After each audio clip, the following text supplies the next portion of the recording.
and my father started his own small business. With no formal education, they both struggle with the language of English and literacy skills. They rely on me and my sisters to translate and help with paperwork for my father's small business. This has become a family effort, but this is not what I see myself doing for the rest of my life. I want to make my parents proud, be an example for my younger siblings. Through my pursuit of education, I also inspired my two older sisters to return to school after having children at a young age. As a genuine, helpful, and caring individual, I am dedicated to pursuing a career in education. The advisors at MCC inspired me to become a college advisor. They are devoted to helping students fulfill their potential. In my future career, I want to encourage students to pursue a higher education and provide the resources and support they need. I value the power of education. I believe everyone is entitled to go to college, no matter their social or immigration status.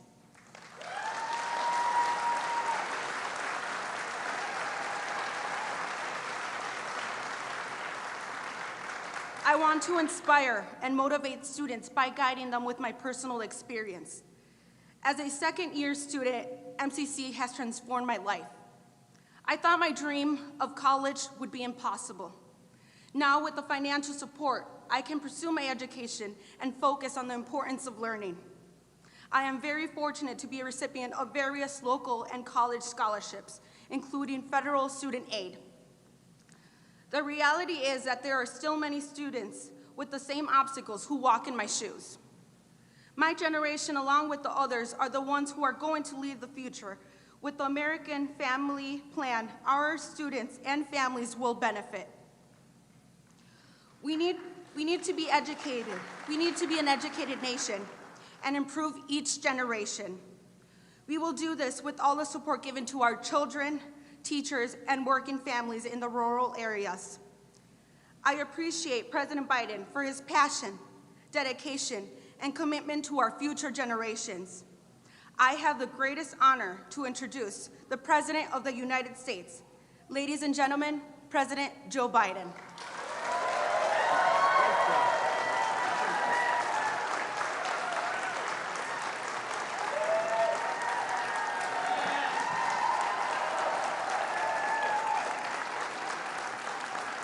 Thank you, Edith. Thank you, thank you, thank you.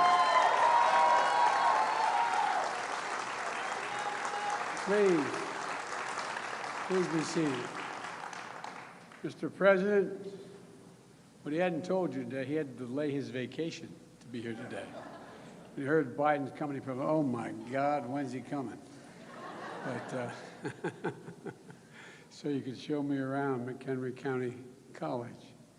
I'm glad to be here with great Illinois leaders. I want you all to, you know, America's back. America's back. And in no small part because of the men and women that I serve with. Governor Pritzker, stand up, man. It's a good man.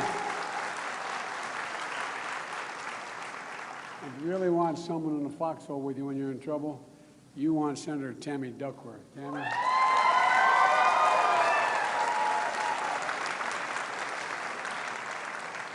And the guy I rely on more than anyone else in the United States Senate, and I've served with him for years, we have a lot in common in terms of losses as well as gains, is Dick Durbin. Dick?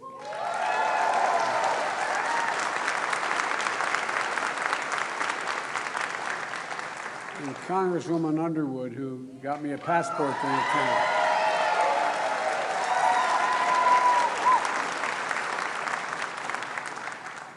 Her mom and dad are mildly proud with good reason. With good reason. Actually, Mom looks like her sister. Last week, I was up in Wisconsin to talk about a bipartisan agreement to modernize American infrastructure, and in the process, create millions of good-paying jobs. That's not my estimate. That's Wall Street estimates. That's everybody's estimate. Millions of good-paying jobs. Not $7, not $8, not $10, not even $15 an hour. Good prevailing wage jobs. And here's what it means for Illinois. You've got, like many states, all states, you've got 2,374 bridges and over 6,200 miles of highway that are in disrepair. As a result, every driver in this state pays a hidden tax, about $600 per year in wasted time and wasted fuel because of the nature of the roads and bridges. And by the way, you're better than a lot of states. Not to mention the challenge of getting to work or getting to a daycare center on time to avoid that late fee when you pick up your child. Your governor has an ambitious infrastructure plan, and under a bipartisan infrastructure agreement, we're going to make the biggest investment in roads and bridges since the construction of the interstate highway system, literally creating millions of good-paying jobs.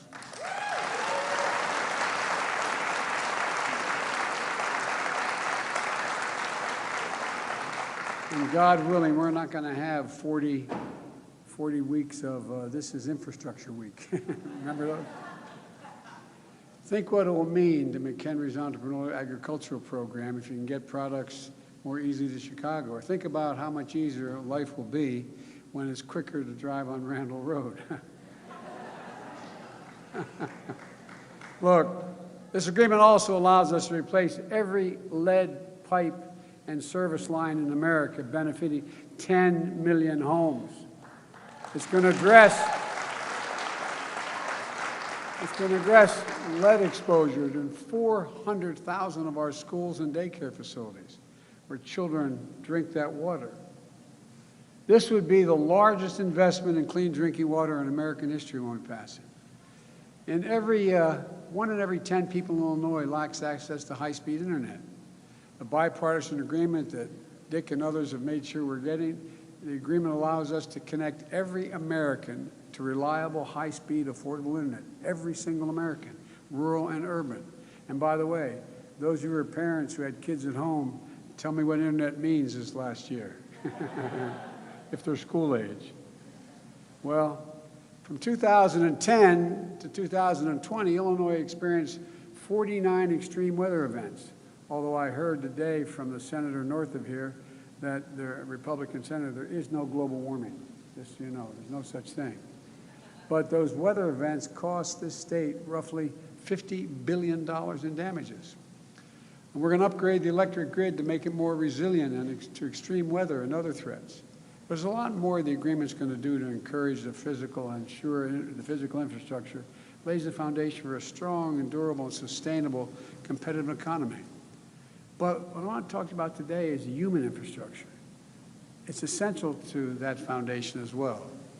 To truly win the 21st century and once again lead the world, to truly build an economy from the bottom up and the middle out, to truly deal everybody in this time, we need to invest in our people. We need to invest in our people.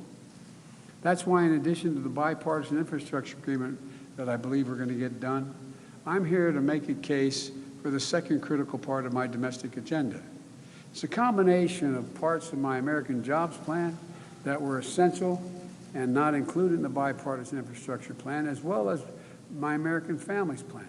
In Washington, they call it a reconciliation bill. That's a fancy way of saying, with a filibuster that our friends on the other side use constantly, more than ever been used in history. It means you got to get 60 votes to get anything done. We're a 50-50 Senate with a vice president who happens to be a Democrat. And back in the campaign, you know, I said we're going to build back and we're going to build back better. We can't just build back, we got to build back better. And today I want to outline some of the key pieces of this Build Back Better agenda and what's it going to do for the people of Illinois and the people of the United States. It's about a country, once again, that inspires and leads the world, the opportunities we provide, the cures we discover, the technologies we pioneer, and the industries we create. You know, and the nation that leads the world in combating the existential threat of climate change. The Build Back Better plan agenda starts with education. You know, one of the reasons why we were the leading country in the world for so long and still on the edges is because we're the first industrial nation in the world to allow 12 years of free education back at the turn of the 20th century. But everybody's caught up. At the time they were debating what should be education in America, the argument was there should be 12 years of free education. And that's what got us ahead. That's what had us leap ahead of the rest of the world. But as I said, today, everybody's caught up. Does anybody think in the 21st century, with the change that's taking place in technology and across the board, that 12 years of education is enough to be able to live a middle-class life? I don't think so.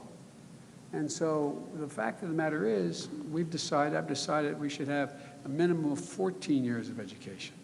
14 years of education, which I'll explain in a second.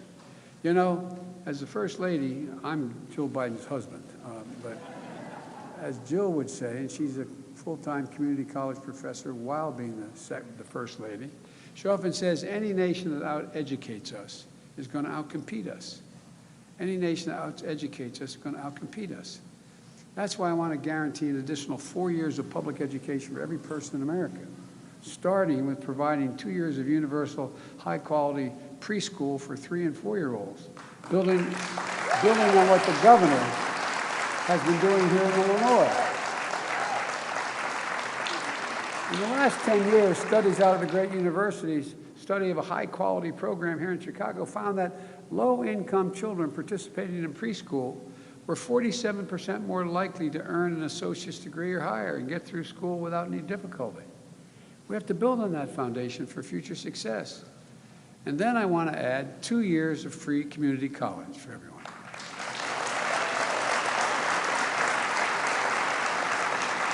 And we can afford it. I'll tell you how. That could boost earnings of high school graduates with low-wage jobs by nearly $6,000 a year on average. The average annual cost of a 2-year degree in Illinois is $4,200. Under my proposal, that cost would be $0. But it's not just tuition that's expensive. As was pointed out, living expenses, housing, meals, transportation. And that's why I propose to increase the maximum Pell Grant, which if you are below a certain income, you qualify for a Pell Grant, from about $6,500 a year to $8,000 a year. And that will fill it out.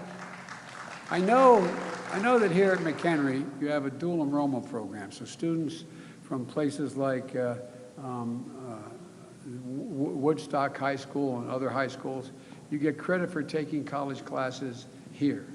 Well, my plan will provide resources to expand programs like the one you have here.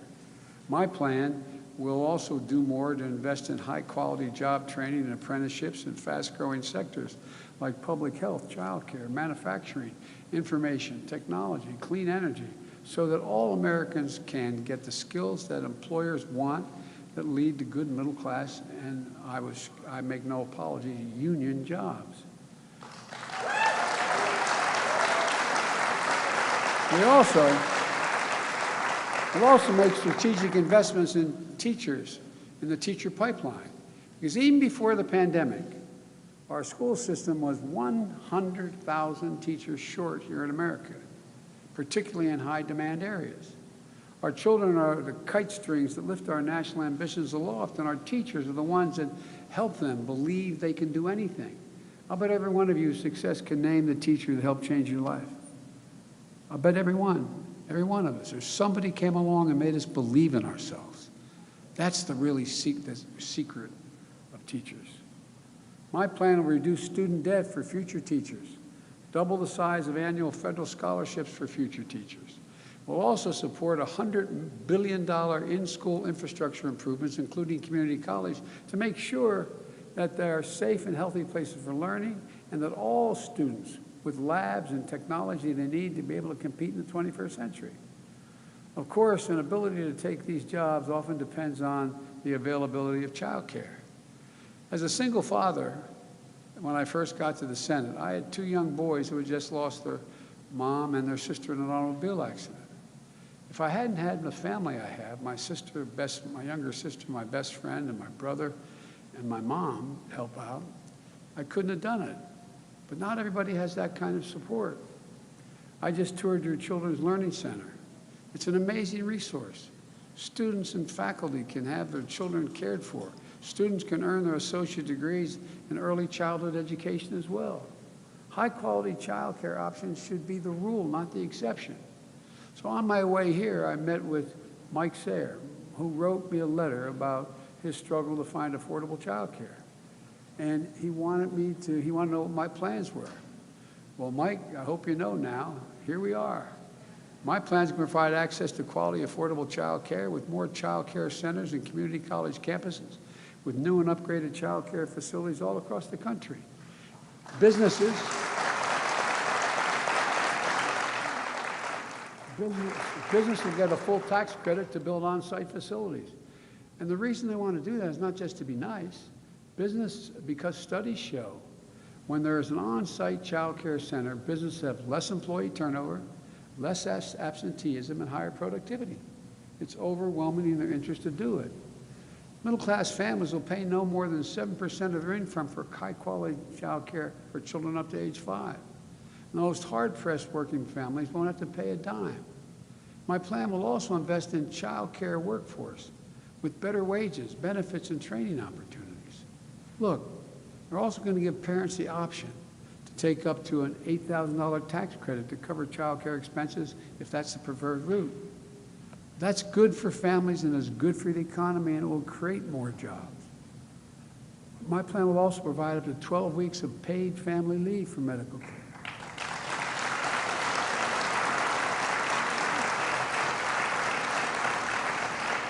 The 12 weeks of paid family leave. Look, we're one of the few major economies in the world that doesn't cover paid family and medical leave. And the most difficult moments someone will ever face, no one should have to choose between a job and a paycheck and take care of someone you love, a parent, a spouse, a child. Look, we'll tackle the maternal mortality crisis as well that impacts on Black and Native American mothers disproportionately. And I want to thank Congresswoman Underwood for her leadership in this area. For real.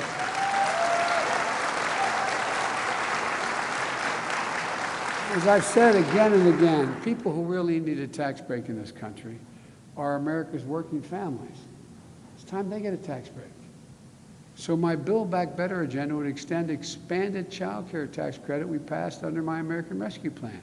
Those of you who have children under the age of 7, you're going to get and depending on your income and your income taxes, you're going to get a cash payment back. Up to now, guess what?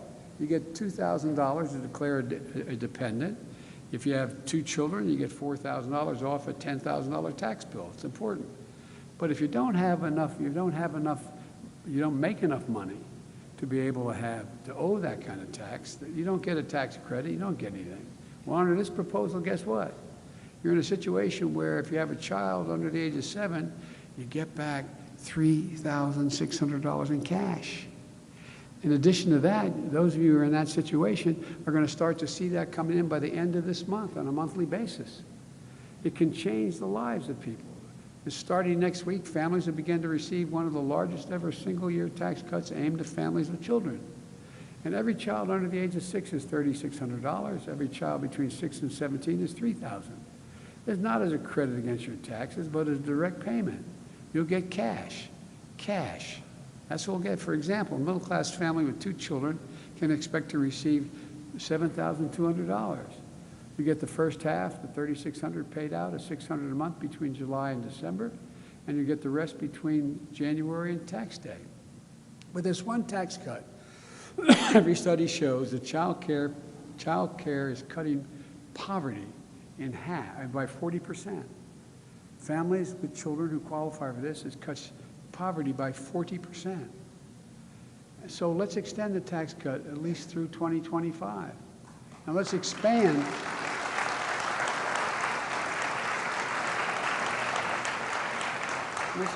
free meals for millions more children in school. With the assistance during the summer months when they don't have access to those school meals. We support families with children. We also need to provide greater dignity for our nation's senior citizens who care for them. Look, there are hundreds of thousands of older adults and people with disabilities who need home and community-based care services. They qualify for it under Medicaid, but there's a backlog of thousands of people. But one study showed that $3,000 spent helping a senior stay in their home by providing, it saves the country more than $20,000 a year in medical cost. At the same time, more than 1.5 million Americans work in home care. They're disproportionately women, women of color, and immigrants, and those jobs are among the lowest paid in the economy. 1 in 6 home care workers lives in poverty. We need to do better on both sides of the equation. My plan expands home care for the older and disabled Americans while improving jobs and pay for home care workers who care for them. And here's the deal. You save a lot of money if you don't have to go to a home.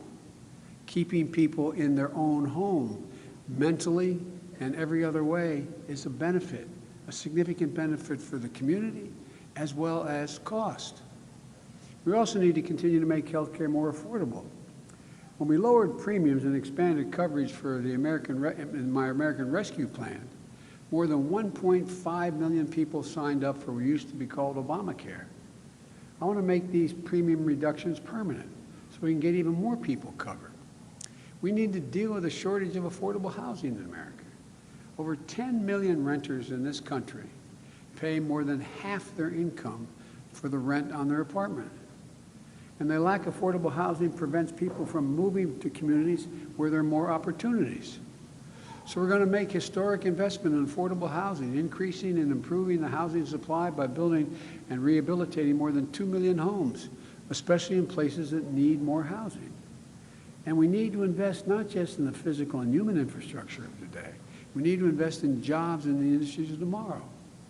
3 decades ago, and this always disturbs me, even just repeating it.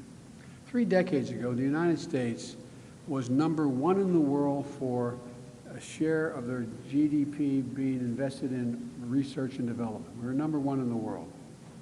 We're now #8 in the world. #8 in the world. China was China was #9 in the world. Now they're #2 in the world. Folks, Democrats and Republicans agree we can't afford to lose this race. They came together in the Senate in an Innovation and Competition Act that Dick was very much a part of to help us grow the industries that win the jobs of the future. We need to lay the foundation for the next generation of American jobs and American leadership in manufacturing and technology. We're going to invest in historic black colleges and universities under minority-serving institutions. Because while these schools may not have the endowments or the labs needed to generate these jobs, these students are just as capable of learning about all the things that are going to provide the jobs of the future. And of course, no challenge is as urgent as climate change. Last week, I met with 8 governors for a better part of an hour, all from the western states, Republicans and Democrats. They're facing extreme heat, record drought, and a fire season that threatens to be much longer, more dangerous, and more destructive than ever. Last year, for example, more than 10 million acres burned in the West. 10 million acres, not counting the lives lost and homes lost. More land that exists in my home state of Delaware and my neighboring state of Maryland combined.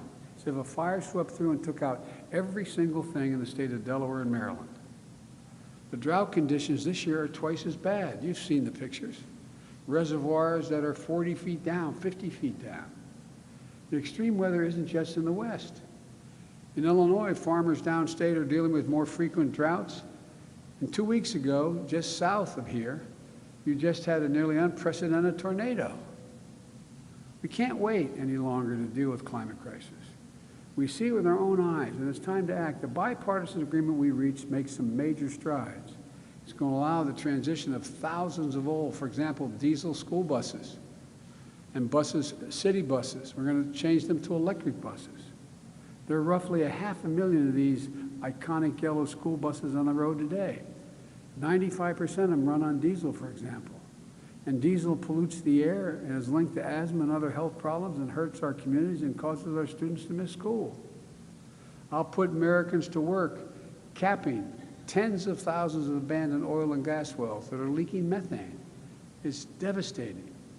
And the wages to cap these wells are the same wages it took to dig the wells. making people be able to earn a prevailing wage to do it. There's thousands of them. But we need to go further. I want to provide tax cuts for businesses and consumers who invest in clean energy technologies like renewables, battery storage, next-generation aviation fuels, electric vehicles. I want to set a clean electric standard that moves us to a fully clean and reliable grid. These steps are going to create good-paying union jobs and spur demand for domestic manufacturing, accelerating clean energy and clean cars, growing our capacity to build those technologies on factory floors with union workers here in the United States. And we create a new generation of jobs in clean energy manufacturing. I also want to enlist a new generation of climate conservation and resilience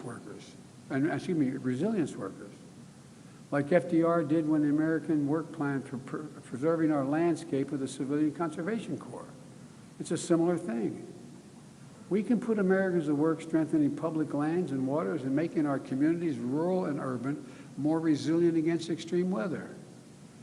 And we can take on the long overdue work of advancing environmental justice by addressing pollution.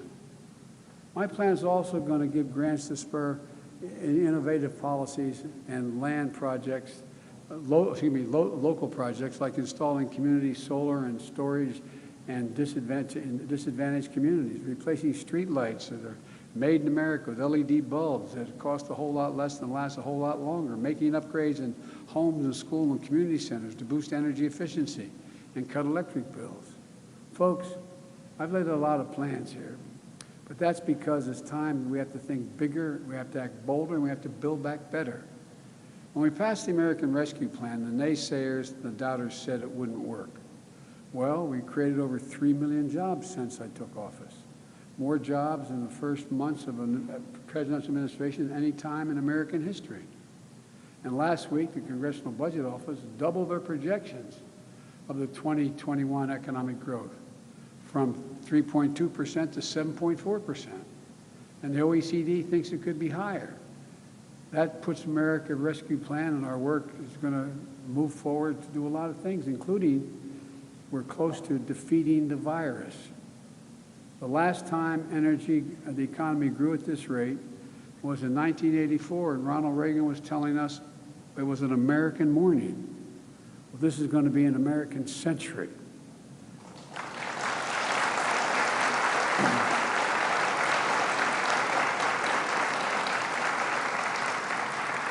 With my American Families Plan and the other elements of the Build Back Better agenda, experts in Wall Street, analysts have said that we'll create millions of good-paying jobs for years and decades to come, not just in the near term. So I'm going to be making the case to the American people until the job is done, until we bring this bipartisan deal home, until we meet the needs of families today and the economy of tomorrow, and we can pay for it. Let me give you a rough example. This isn't, by the way, the plan for infrastructure is paid for. It's paid for. And this plan that I'm talking about, which is really expensive if you add it all up, well, guess what? The fact is that it's paid for as well. And let me tell you how we're going to pay for it. Some of the ways to pay for the rest of it is the last couple of years, for example, 55 of the Fortune 500 companies making billions of dollars did not pay a single penny in taxes, not one single cent. Well, I don't want to punish anybody, but everybody, and I hope someday my grandchildren grow up to be billionaires. That'd be wonderful, especially for a guy who for 36 years was listed as the poorest man in the United States Congress. But having said that, all kidding aside, everybody has to pay their fair share. I'm not trying to gouge anybody. Everybody just get in the game. If we put in place a minimum 15% tax on the profits of corporations, the ones that didn't pay any tax, that would raise $250 billion, $240 billion. There's a loophole in the system called stepped-up basis.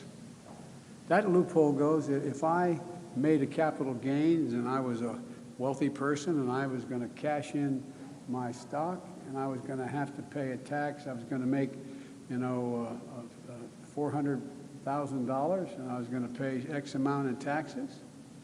If on the way to cash it in, I get hit by a truck, God forbid, and died, and I was left to my daughter, there'd be no tax paid. It's not inheritance tax. It was a tax due 10 seconds earlier. We close that loophole, that saves us $400 billion a year. Not a year, $400 billion over this period, which is enough to pay for the child care tax credit.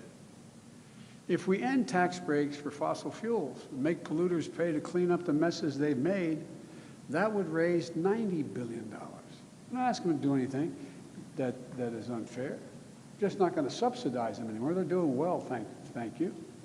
And the messes they made, they should clean up.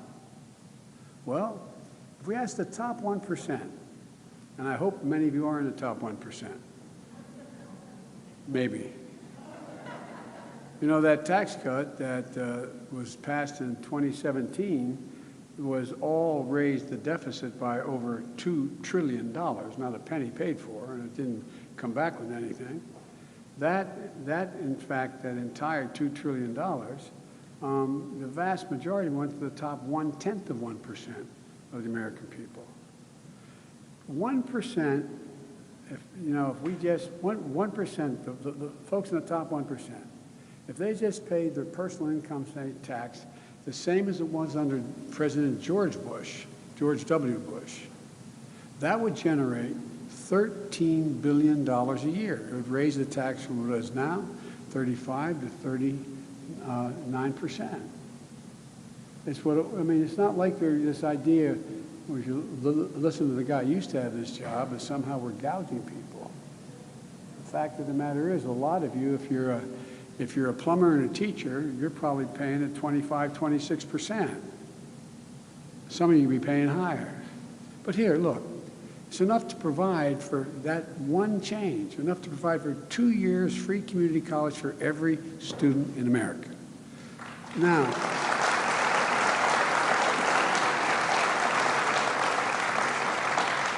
people say that one of the purposes of taxes is to also generate growth along with making sure that we can pay for our basic needs.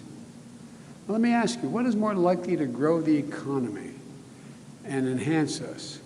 Continuing the tax cut at 37% or having to pay 39.5%, generating economic growth because now you have a tax system that will allow millions of students to go to community college.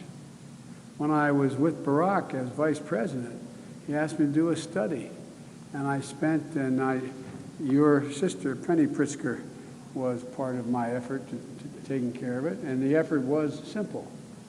We came along and we said, okay, what do we interviewed 347, don't hold me the exact number, of the CEOs of the Fortune 500 companies. Said, what do you need most? You know what they said almost to a person? I need a better educated workforce. They're not prepared to pay for it. Imagine if we present the world and the nation with a better educated workforce. It helps everybody. The point is, we pay for our entire plan to make the tax system fair for all Americans. It's about time. There's a lot of work ahead of us to finish the job, but we're going to get it done. We're going to reimagine what our economy and our future could be and show the world, just as importantly, we'll show ourselves that democracy can deliver. The people of Illinois and the people of America and the world can lead again. Thank you, ladies and gentlemen. I know that's a boring speech, but it's an important speech. God bless you all, and may God protect our troops. Thank you, thank you, thank you. Appreciate it. And excuse my back. I apologize. Thank you.